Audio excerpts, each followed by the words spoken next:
এই আইন উপদেষ্টাকে বলতেছি, আপনি 54-এ ধরতে পারেন, তাহলে আপনার এক্স ওয়াইফকে ধরেন না কেন? সে মৃত্যুদণ্ড ঘোষণা করতেছে আমাদের, আপনার কানে ঢোকে না? বেঈমান কোথাকার, হাতির রক্তের সাথে বেঈমানি করে আপনি 54 প্রয়োগ করে আবার সেই কি করতেছেন, দাড়ি টুপি আলাদা ধরতেছেন। আমার মাদ্রাসার ছাত্ররা কি ভুলে গেছেন যাত্রাবাড়িতে কিভাবে রক্ত দিয়েছে? এই রক্তের উপর বেঈমানি করতে আপনার লজ্জা লাগে না? লজ্জা লাগে না আপনার? এবার আসে যে বাংলা এডিশনের প্রতিষ্ঠাতা কে? ইলিয়াস। ধরে নিলাম তিনি প্রভোকেট করছেন, তিনি প্রভু করার জন্য এই বিল্ডিং ভেঙে দিছে কে? খুব ভালো কথা। তার জন্য ইলিয়াস ভাই কি করছেন? পার্সোনাল ফেসবুক বন্ধ করে দিয়েছেন। ইলিয়াস ভাইয়ের বিরুদ্ধে আপনি ইয়া দেন।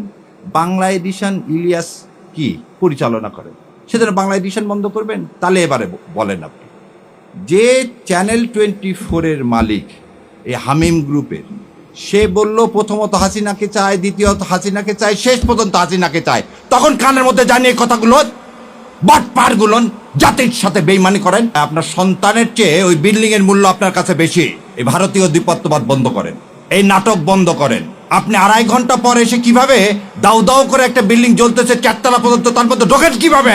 তাহলে আপনি জানেন কারা আগুন দিয়েছে? এই আগুনের সহযোগী আপনি। নাহলে আপনি এই বিল্ডিং এ ঢুকলেন কিভাবে 2.5 ঘন্টা পর? কত বড় মিথ্যাচার যে সেদিন নাকি ফায়ার ব্রিগেডকে ঢুকতে দেওয়া হয়নি, তাহলে আপনাকে ঢুকতে দিল কিভাবে?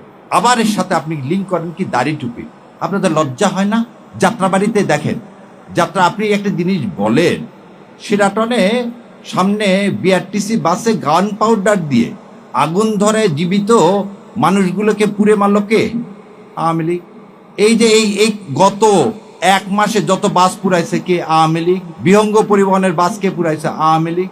আওয়ামী লীগ আর রসারা পুরাপুরির কাজ কি করে? এবার আরো বলেন। আমার ভাই বলে গেল, শোনেন, বিডিআর হত্যাকাণ্ডের প্রথম 2জনকে পুড়িয়ে মারা হয়েছিল। বিডিআর হত্যাকাণ্ড করে পিলখানায় প্রথম 2টা ডেড বডিকে পুড়িয়ে ফেলে দেওয়া হয়েছে।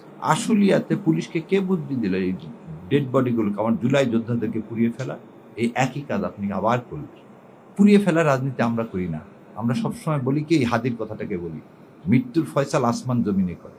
সেই জন্য আমরা সবসময় বুক পেতে ঘুরে বেড়াচ্ছি। আমরা কাউকে মেরে কোনো ইস্যু তৈরি করতে চাই না। আর আপনার এই ইস্যুগুলো কেন? যখনই হাদির কি ছিল? হাদির একটা আহ্বান ছিল। কি আহ্বান?